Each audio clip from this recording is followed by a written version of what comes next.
Good morning and happy Sunday, everybody. It is Mike. This is my Clearing the Bases episode. Finally, maybe having some nice weather here in Maine. Clearing the Bases is a weekly episode every Sunday morning, usually, where I clear out my browser tabs of hobby content, things that didn't rise to their own video, usually, or maybe I ran out of time to get them into their own video.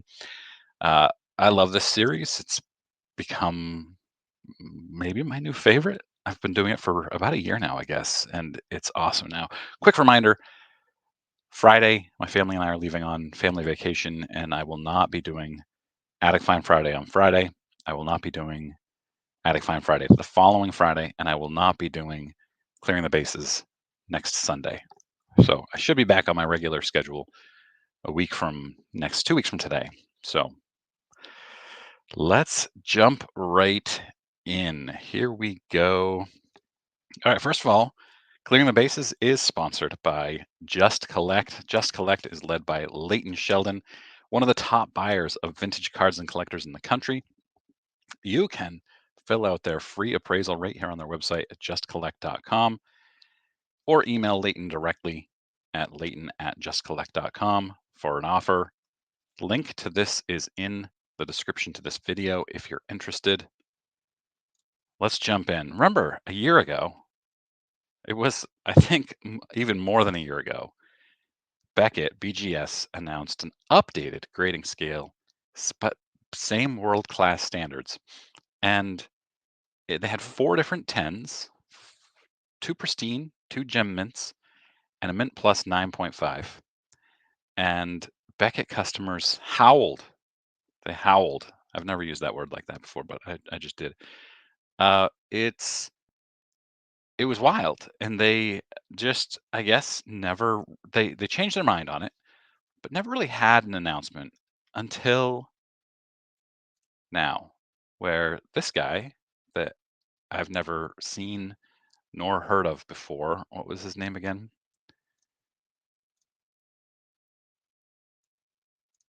Dave Poole. Dave Poole, director of graders and head trainer at BGS, released a new statement yesterday in a Pete Steinberg kind of way, and said nothing. He said a year later they are not changing their grading scale, which I thought had become clear a year ago when they changed their mind. So I don't understand what we're doing here. He released a statement just to say we're not doing anything a year after deciding not to do anything. It's, I really think what happened here is they see SGC's success in having a face to their brand, Peter Steinberg, which PSA doesn't have, and they really should. And they decided, hey, we need to get somebody out there. Let's have Dave say something. What are we going to have him say? Something. It doesn't matter. Let's just have him say something. And I don't know. It's a very strange look for Beckett. They've plummeted in the hobby's eyes. They're not grading nearly as many cards. They faltered in many ways during the pandemic. And now they release this video statement where they say nothing. And it says BGS grading scale announcement. And so you think, oh, what are they announcing? And then you watch it and they're announcing nothing. Yeah. And Dan down here says, hire someone to handle social media. This is a dreadful presentation. And he's right. And basically every tweet here says, what are we doing here, basically? So, oops. Moving on. This is the best story of the week. Beau Thompson, also known as 1 million Cubs, got to 1 million Cubs cards. And a lot of people have asked, is it a million unique Cub cards? No, of course not. It's a million Cubs cards, which is an amazing accomplishment in itself. I don't know what I've seen how he stores them. He's shown pictures before. He has a warehouse with cards. I don't know if it's a warehouse. It looks like a warehouse anyway. And so the Cubs invited him to the game, and Topps surprised him with a superfractor of himself holding $1 million. Look at how happy he is. Here's the card. I just thought this was such an awesome story that I wanted to feature it. Good for Beau. I became aware of Beau about a year ago when I started going on. Um,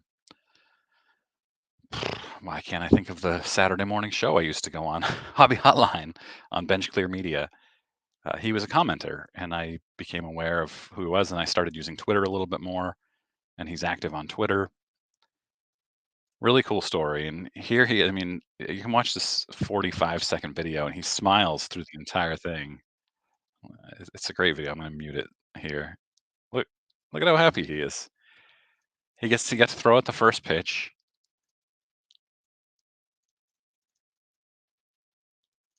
Yeah, I'm not done. He's in the dugout with somebody named Jordan Wicks. I'm not a Cubs fan, so Mike Sommer says, "Please, man, would you like a breath mint?" Good caption to that photo. And then lastly, I think I already saw this photo. This one, just a great photo. Frame that Beau. Great stuff. All right, I saw this on eBay. This is going to be the feature of my newsletter. This 1957 Topps Bill Russell Gem Mint 10 sold for about $6,000 last night. My friend Oliver has talked to the seller of this. I'm trying to get some info from Oliver on this. So here's my newsletter. You can go to the link is also in the description to my newsletter. It's junkwaxhero.beehive.com, and hive is HIIV. And sign up for my newsletter. It's free. It's weekly, and you'll also be signed up to get this giveaway 1940 play ball Mel Ott SGC 2.5. But yeah, that's go to my newsletter and you'll get. I think it's an interesting topic. This was a big deal this past week. So Shohei hit his first home run as a Dodger, and a woman, I don't remember her name, but it doesn't matter. Sandra Roman, maybe something like that, or Ramon, caught the ball, and then the Dodgers staff, who's probably trained to do this, quite honestly, rushed her out of the field. And then she says she was pressured by the team into accepting a low ball offer in exchange for the ball. And they gave her like a couple signed balls or something like that. And Ken Golden here estimates she gave up a chance at a $100,000 auction. And he says some people say that was $1 million ball. It was not, but he thinks it could have been $100,000. Yeah, I mean, you should never, if you catch a big ball, I've said this before because this happened last summer too. If you catch a big ball, and I don't mean physically big, that would be weird, but an important baseball at a game, don't give it up. Don't say these balls go for six figures, sometimes into the millions of dollars. It's you if maybe maybe you prefer to meet Shohei or something like that. I also saw people saying that Shohei said he talked to her, but all we know is that the interpreter said talked with. He may have meant communicated with, because there was communication between Shohei's camp and the woman. So I don't know. That's they're going to give the ball to Shohei, who has $1 billion basically, instead of this woman getting $100,000 roughly. Neo went to a card show yesterday, probably the Chantilly show, I'm guessing, and he saw this Deshaun Watson Panini Prism rookie, Prism, Silver Prism, Gem Mint 10, priced at $400. And like everybody else, he goes to look it up on eBay comps, and it's 118, 137.50, 129.50. So it's priced 3x, more than 3x what comps are going for. And this is, you see this at small card shows frequently, or you see it at big card shows with infrequently at some tables, but 3x, that's a small Portland card show, Portland, Maine card show type pricing. Every week I feature, not every week, but I always feature the bad guy on Twitter. And this is not a bad guy. This is somebody who made a mistake and has actually done a good post to atone for that mistake, in my opinion. Fish's Cards, who I've never heard of before, 5,000 followers, vintage baseball card slinger, did something wrong. I don't know what it was. Oh, yeah. So it says right here, posted a couple of counterfeit cards last night, insinuating that I was going to sell them in the future. Didn't pay close enough attention to them before making the post to realize they were fakes. He will not be selling those cards. Not only that, he says, if you purchase a card from me and can provide proof that it came back as a fake after sending for grading, I will provide a refund for the purchase price of the card. That's a pretty good guarantee. Obviously, there's no way for us to say he will definitely back it up, but the tweets in response to this have all been very positive. And so I just wanted to highlight this because oftentimes I'm highlighting sellers who do bad things and then react to their bad behavior very, very poorly. So good on Fish's Cards. Anybody have $40,000 they want to loan me? Look at that. Ted, I will trade you my 48, 49 leaf Ted Williams, not autographed, for this autographed one. I bet they would take like 35,000. It's best offer. Come on, who wants to step up for me here? One of the most important Type 1 photos in history. I have it actually right here. Will Stern pointed me out to this 1951 Mickey Mantle official photograph. This is, of course, from the 1951 Bowman. Current bid is $350,000. It ends tonight, so get out your cash. Go and bid on this Type 1 photo. Iconic Type 1 photo. Very cool. This Action Comics #1, of course, first appearance of Superman, as I understand it, and I am no comic book. Not only am I not a comic book expert, I'm not even a comic book collector. But this is an iconic one. I've done a video on this before. $6 million this sold for. Now, CGC Sports Illustrated, who is the best at what he does, I interviewed Jim, I think Jim Kehoe is his name. He says, in theory, based on CGC's grading fees, and of course this is, as he says, in theory, because CGC probably gave some sort of a deal, the cost to get a copy of this graded at 8.5 would be $250,000, which is the sales price, $6.12 million, times a 4% fair market value. If you also had CGC press this issue for you, there would be an additional $244,800 pressing fee. Total cost, $500,000. Now, Jim, who has a pressing business, would tell you never have CGC press your magazine for you. Have him do it, as you know, that's his interest. But yeah, you think you think PSA's grading fees are bad? 4% market value. Okay. I thought this was a cool tweet here. This this what was the size of this? Where was this again? Oh yeah.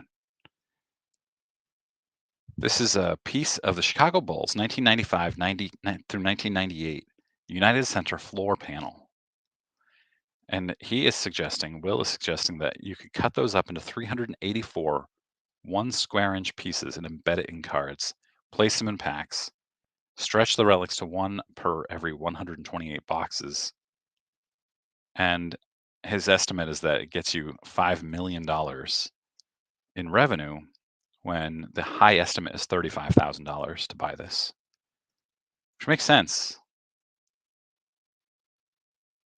Here's what that looks like. This is the final floor from the 1998 MVP Finals MVP, I guess. Yeah, that'd be cool. uh, okay, some of you will understand what I just did. So, Certified Sports Cards Max tweeted this out, and Nolan Shanuel, this was first tweeted by the Los Angeles Angels. He has his Topps card miniaturized, I guess, and attached to the bottom of his bat knob. And that's what that looks like.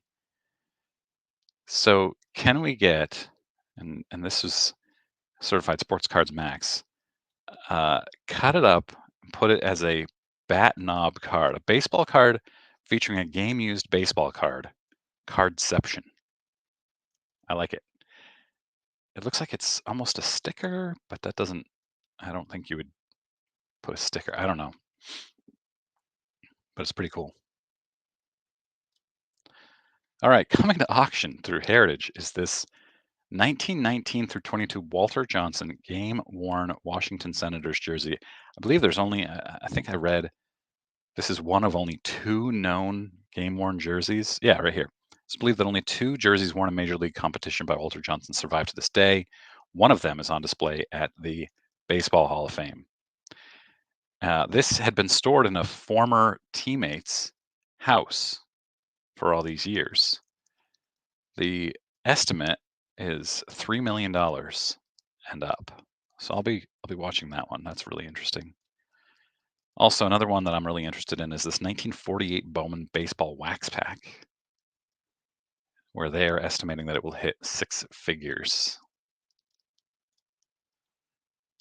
All right, $499 for a jumbo and $260 for a regular hobby box for Bowman paper this year.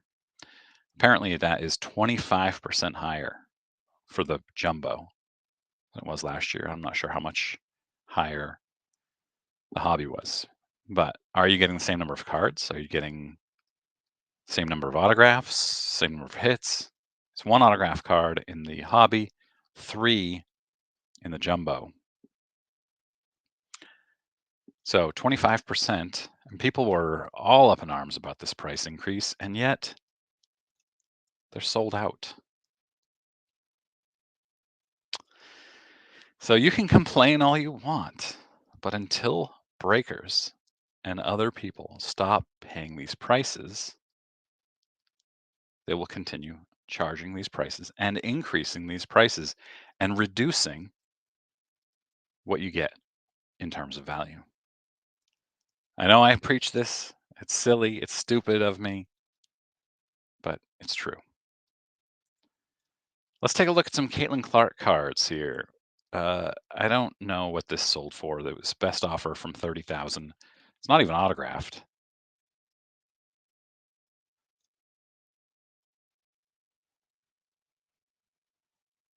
This isn't even what even is this card? Oh, it's a Bowman U. Okay. Phew. All of these are best offer, but this one via auction went for $13,433. Sticker auto. It's crazy. Crazy. I wonder if what I would have gotten for my card had I put it for auction. I think less than what I ended up getting for it. Here's one that went for $10,000. Buy it now. Raw, by the way. It's a Bowman U now. And it wasn't even the one where she broke the record. It was moved to second. 10 grand. Number to 49. I, I don't know, man. It's crazy. And that is all I have today, you guys. Let me know what you think about any of these topics in comments, and I will be back probably tomorrow with more. I hope you all have a great Sunday.